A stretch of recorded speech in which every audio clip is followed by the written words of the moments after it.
warahmatullahi wabarakatuh. Perkenalkan, kami dari kelompok 2 dari Cerita Rakyat Kalimantan. Nama saya Aristia Pambudi dengan nomor NPM 2022 465600 675. Oke, kita langsung saja mulai. Oke, kelompok 2 ini akan membahas tentang cerita rakyat Pesut Mahakam Kalimantan Timur. Oke, langsung saja ya. Pesut Mahakam merupakan cerita rakyat dari Provinsi Kalimantan Timur dengan latar Sungai Mahakam, sungai yang terpanjang kedua di Indonesia. Di dalam sungai yang merupakan kehidupan suku Bugis, suku Banjar, dan suku Dayak. Ini hidup setidaknya 174 spesies ikan. Salah satu yang paling istimewa yakni Pesut Mahakam, mamalia menyerupai lumba-lumba yang sudah terancam punah. Sisanya diperkirakan tinggal 80 ekor saja karena sering terperangkap di jaring ikan warga. Menurut kepercayaan warga sekitar, pesut yang berwajah bulat dan berbadan ramping ini adalah jelmaan anak mamalia manusia yang dikisahkan dalam kisah Pesut Mahakam. Cerita rakyat yang juga menginspirasi film pendek berjudul Duduk Saurangan, disutradarai oleh Tenggarong Kalimantan Timur David Richard, yang dirilis tahun 2020. Menurut kepercayaan warga sekitar, pesut yang berwajah bulat dan berbadan ramping ini adalah jelmaan anak manusia yang dikisahkan dalam kisah Pesut Mahakam. Penelantaran dalam kisah Pesut Mahakam terdapat sejumlah tokoh utama. Ada yang sepasang saudara masih berusia muda. Mereka menjadi korban penelantaran ayahnya sejak ibu mereka meninggal dunia. Sang ayah sendiri dicerminkan sebagai sosok yang cenderung terbawa perasaan dan suasana. Karakter lain, ibu tiri yang tidak diketahui asal-usulnya namun berhasil membuat ayah jatuh cinta. Sayangnya, ibu tiri justru menyiksa anak-anak dan menghasut ayahnya meninggalkan mereka. Saya Anjas Marajinwar Putra dengan NPM 580 kelas S3D akan mempresentasikan tentang budaya Kalimantan. Di sini seperti apa yang kita lihat dari legenda Pesut Mahakam, yaitu ditinggal oleh seorang ibu. Alkisah di sebuah desa di sekitar Sungai Mahakam, Kalimantan Timur, hidup sepasang suami istri yang begitu mencintai satu sama lain. Keduanya dikaruniai seorang anak laki-laki dan seorang anak perempuan. Mereka hidup bahagia dan harmonis hingga sang ibu terkena penyakit. Mereka hidup bahagia bersama keluarga kecilnya. Meski telah berusaha mengobati sebisa mungkin, kondisi ibu pun tak kunjung membaik hingga akhirnya ibu meninggal dunia. Kepergian ibu pun membuat mereka terpukul, sangat amat terpukul, terutama seorang ayah yang sangat mencintainya. Sepeninggalan ibu, ayah banyak melamun dalam waktu-waktu yang mungkin setiap hari. Dia tak peduli apakah ada persediaan kayu bakar di rumah, dan rumah pun terlihat lusuh. Ladang pun mengering, bahkan anak-anaknya bukan hanya itu, mereka pun terlihat semakin kurus. Itulah presentasi dari saya. Selanjutnya akan dilanjutkan dengan teman saya. Terima kasih. Perkenalkan, nama saya Mukbit Hamdillah dengan NPM 769. Pada kesempatan kali ini saya akan melanjutkan cerita rakyatnya. Ayah menikahi sang penari. Di awal musim panen, penduduk desa mengadakan pesta perayaan untuk mensyukuri hasil yang mereka dapatkan. Teman-teman ayah berusaha menghibur dan mengajaknya ke pertunjukan kesenian di mana ia melihat seorang penari yang menarik hatinya. Paras cantik dan keindahan tariannya membuat ayah terus kembali untuk menonton pertunjukan sang penari setiap malam. Untuk menarik perhatian sang penari, ayah pun berusaha tampil lebih gagah, mengenakan pakaian terbaiknya dan merapikan diri. Paras cantik dan keindahan tariannya membuat ayah terus kembali untuk menonton pertunjukan sang penari setiap malam. Akhirnya, pada hari ketujuh, ayah memberanikan diri untuk mengajak sang penari mengobrol.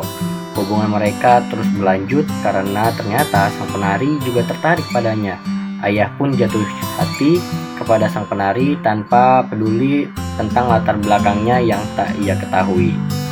Tak lama kemudian, ayah dan sang penari pun menikah. Setelah menikah, ayah seperti menemukan semangat baru. Ia merasa keluarganya kembali lengkap dan menjadi rajin bekerja agar bisa menyenangkan istri barunya.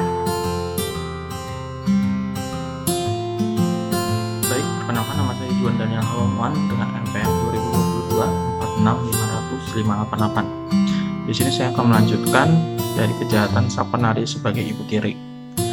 Tanpa diketahui ayah, ibu tiri justru menunjukkan sikap yang sangat berbeda setelah menikah. Setiap ayah pergi ke hutan atau ladang, ibu memberi tugas rumah yang berat kepada anak-anak. Awalnya sekedar mencuci piring atau menyapu lantai, namun lama-kelamaan seluruh tugas rumah harus dikerjakan anak-anak. Tapi pada saat ayah pulang, ibu tiri akan berkata kalau sepanjang hari anak-anak hanya bermalas-malasan dan tak mau membantunya. Tanpa diketahui ayah, ibu tiri justru menunjukkan sikap yang sangat berbeda setelah menikah. Karena sangat mencintai istri barunya, ayah percaya sepenuhnya pada ibu tiri dan menegur anak-anaknya. Bahkan, ayah setuju saat ibu tiri ingin menghukum anak-anak dengan memberikan makanan sisa agar mereka bisa lebih menghargainya. Esoknya, ibu tiri kembali meminta anak-anak mencari kayu bakar. Kali ini harus 2 kali lipat banyaknya. Lagi-lagi, mereka tak diizinkan makan terlebih dahulu. Juga tak boleh pulang jika belum berhasil mengumpulkan kayu bakar. Saat malam tiba, keduanya baru berhasil mengumpulkan 1 keranjang kayu bakar. Tahu akan dimarahi jika pulang sebelum berhasil, anak-anak pun memutuskan untuk bermalam di hutan dengan perut kelaparan. Di pagi hari, anak-anak segera bangun untuk mencari 1 keranjang lagi kayu bakar agar bisa segera makan di rumah. Hari semakin siang, keduanya pun merasa semakin lapar, sehingga akhirnya jatuh pingsan. Saat sadar, anak-anak sudah berada di bawah pohon rindang di area yang penuh dengan buah-buahan. Tanpa berpikir panjang, anak-anak langsung makan hingga kekenyangan. Setelahnya, anak-anak lanjut menyelesaikan tugas mencari kayu bakar, lalu segera pulang. Sekian dari saya, terima kasih. Halo, nama saya Rizky Ramadan dengan NPM 661. Saya akan melanjutkan cerita pendek dan juga mengakhiri cerita pendek ini. Anak-anak ditinggal ayah dan ibu tiri.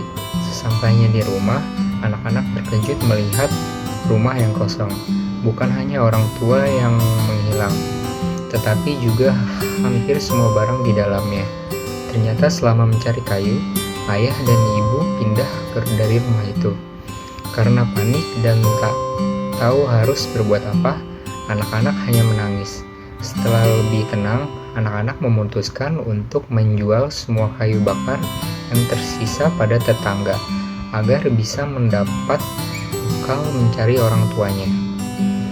Ayah menemukan anak-anak menjadi pesut. Di saat yang sama, ayah dan ibu tiri sampai ke rumah. Saat masuk ke dapur, semuanya terlihat berantakan.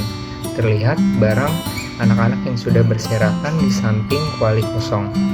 Ayah lalu menyadari anak-anak datang mencarinya. Mereka tidak kabur dari rumah, kata ibu tiri. Ayah keluar dan mencari anak-anaknya hingga ke tepi sungai, tapi tak menemukan siapapun. Di dalam sungai, ayah hanya melihat ada 2 makhluk seperti ikan berwajah mirip manusia yang menyemburkan air dari kepala mereka. Keduanya berenang berputar-putar seperti senang melihat ayah. Di dalam sungai, ayah menjadi curiga jika kedua makhluk itu adalah anaknya. Ayah berlari ke rumah untuk meminta tolong pada ibu tiri guna memastikan apakah 2 makhluk itu benar-benar anaknya. Namun, ayah tak bisa menemukan ibu tiri dimanapun. Ibu tiba-tiba menghilang begitu saja seperti bukan seorang manusia.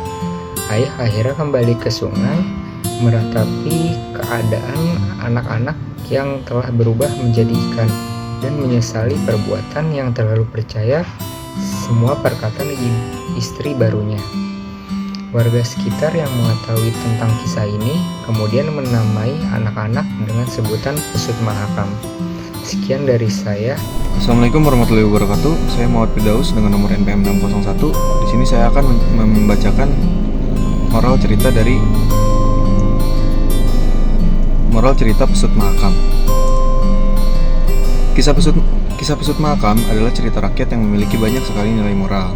Salah satunya adalah tidak mudah percaya kepada orang lain melebihi dari keluarga sendiri, seperti halnya ayah yang lebih percaya kepada omongan ibu tiri ketimbang anak-anaknya. Terakhir, kesedihan yang berlarut-larut dapat menimbulkan dampak yang buruk baik kepada diri sendiri maupun orang lain.